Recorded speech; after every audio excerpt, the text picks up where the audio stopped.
This is Mackenzie Sherilla. She's a 17-year-old who was found guilty of murder for causing a car crash that killed her boyfriend and his friend. Mackenzie decided death was the ultimate goal that day. This was not reckless driving. This was murder.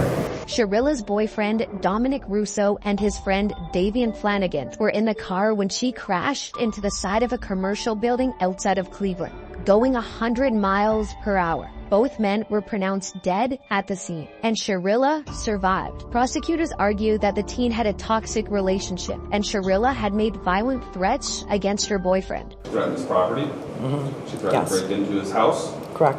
Reportedly, she crashed her car on purpose because she wanted to kill her boyfriend, and that his friend was just collateral damage. The prosecutor said the intent was obvious upon seeing that video, that there was only one goal. You see her driving very calmly and making the right turn, and then all evidence indicates she immediately put the pedal to the metal and drove straight into a building at 100 miles per hour. I think those really demonstrated to us that this was no accident. And a few days before the crash, she allegedly took the same route to plot the crime. This is where the judge now finds her guilty. Count 1. Finds the defendant, Mackenzie Sherilla, guilty of murder, to wit Dominic Russo. She now stands up to be placed in handcuffs as she continues to tear up. Count 2.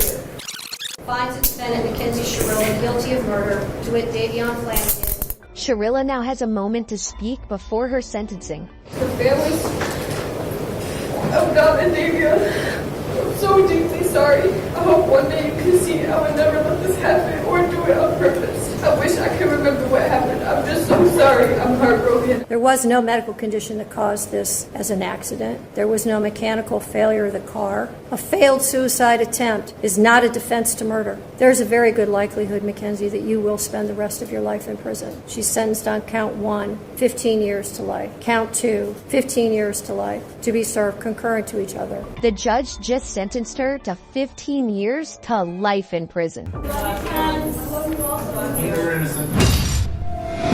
This is Aiden Fucci, who pled guilty in court for the murder of his classmate when he was only 14 years old. Having fun in a cop car. Yep.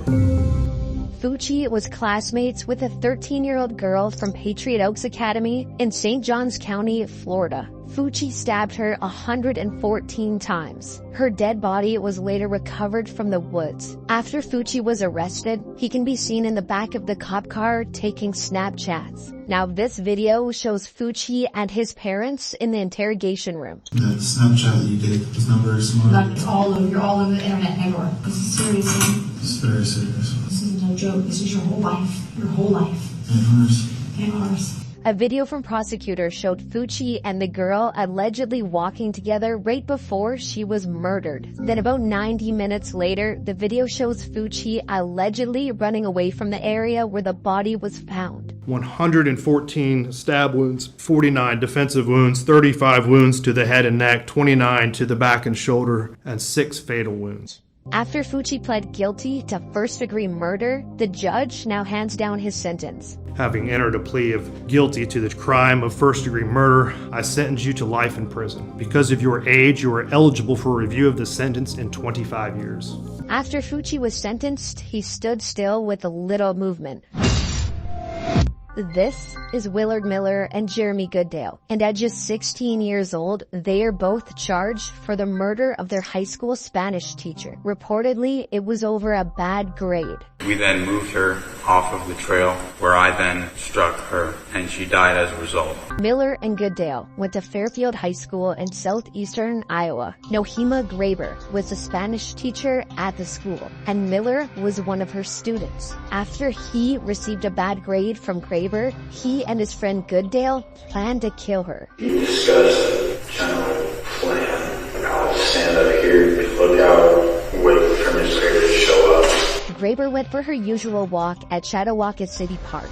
The boys knew that, as they stalked her and they waited to ambush her. Here she comes, and she walked by and hit her in the back of the head, and then I said, we should make sure she's dead, so we hit her a couple more times. They then dragged her into the woods and beat her to death with a baseball bat. What was the plan after that? There wasn't really a plan beyond that. Like like hide the body, bury the body, save the body? At that time, we were going to hide the body. I guess in our arrogance, we kind of assumed that nobody would ever find her.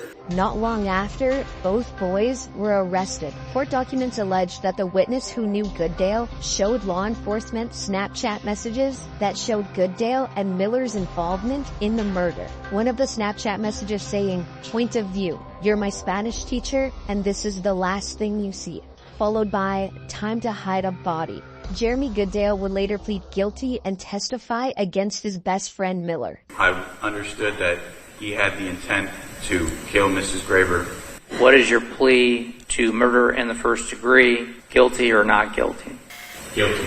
This is the moment that Goodale gets to speak before his sentence. I've had time to think on what to say, and I'm sorry. Truly sorry. Every day I wish I could go back and stop myself. I can't comprehend losing a loved one in such an awful way. And now the judge hands down his sentence. The defendants shall be sentenced to life with the possibility of parole after 25 years. Now for Miller. This is him apologizing before he receives his sentence. I'd like to take this opportunity to wholeheartedly accept responsibility for the role that I've played in the murder of Human Graber. To the family, I'm sincerely sorry for the distress that I've caused you and the devastation. And I ask that I'm given a chance, and I don't want to be institutionalized. I don't want to be in so long that I forget about what matters, where I come from, and I look forward to getting through this. And now the judge has some final last words. The defendant, Willard Noble Chaden Miller, should be sentenced to life with the possibility of parole after 35 years. Miller seems to be completely unfazed.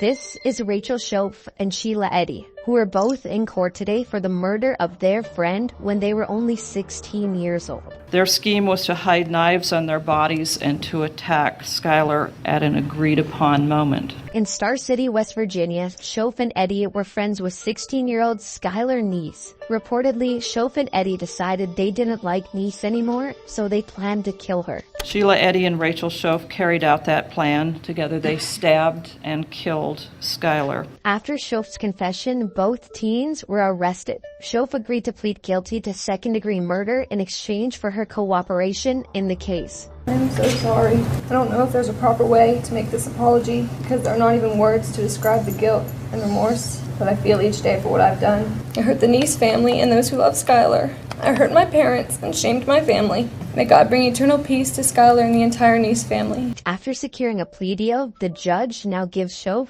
her sentence. Rachel Schoaf, it is the sentence of the court that you be imprisoned in the West Virginia State Penitentiary for a period of 30 years. But she will have the possibility of parole in 10 years. And now for Eddy. It is the sentence of the court that you be imprisoned in the West Virginia State Penitentiary for the rest of your natural life.